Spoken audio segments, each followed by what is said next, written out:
Now let's see some feature, the main feature of AL462.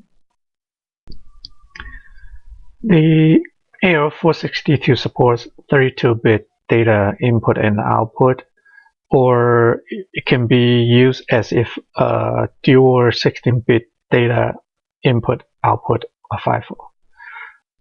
The internal memory density is 512 megabit with two configurations.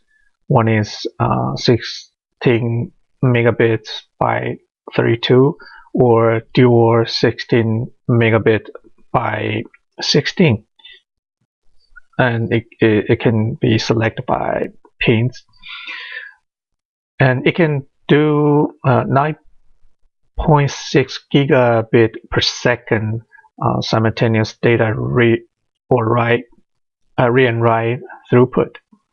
It comes with two speed grade. One is 75 megahertz, and the maximum is the other one is 150 megahertz. It supports synchronous read clock and control output that can provide better access timing for the successive logic. And two frame mode support. It can use for like a double buffering application, like you ping pong a read and write between two buffer block. And signal priority selectable. Use high trigger or low trigger. It's possible. And here's the AL462 chip block diagram.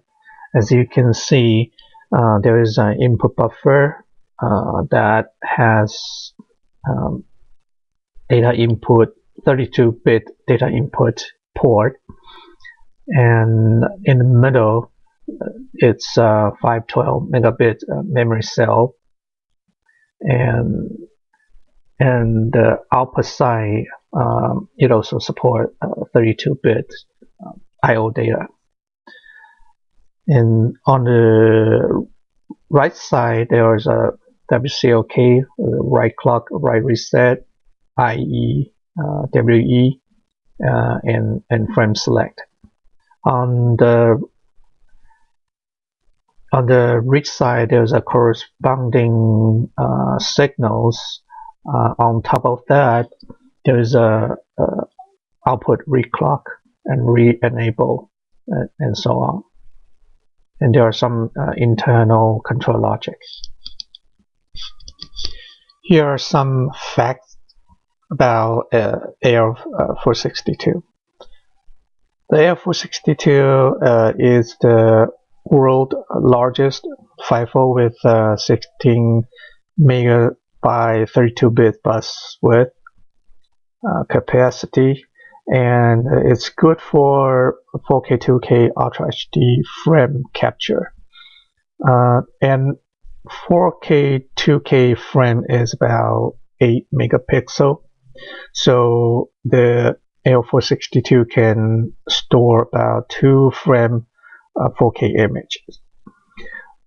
It can support 24-bit color depth video data such as 888 RGB or 30 bits color depth 101010 RGB color data depth. 2 speed grade support. -7 is 150 megahertz and -15 is 75 megahertz. In prior slide, we also said the AL462 support synchronous read controls for better read timing design. And Averlogic has a series FIFO products that are widely used in the existing systems. So the AL462 is good for the system upgrade or renovation designs. And using FIFO can have shorter design cycle and lower technical risk. The interface is straightforward and require minimum or no technical support.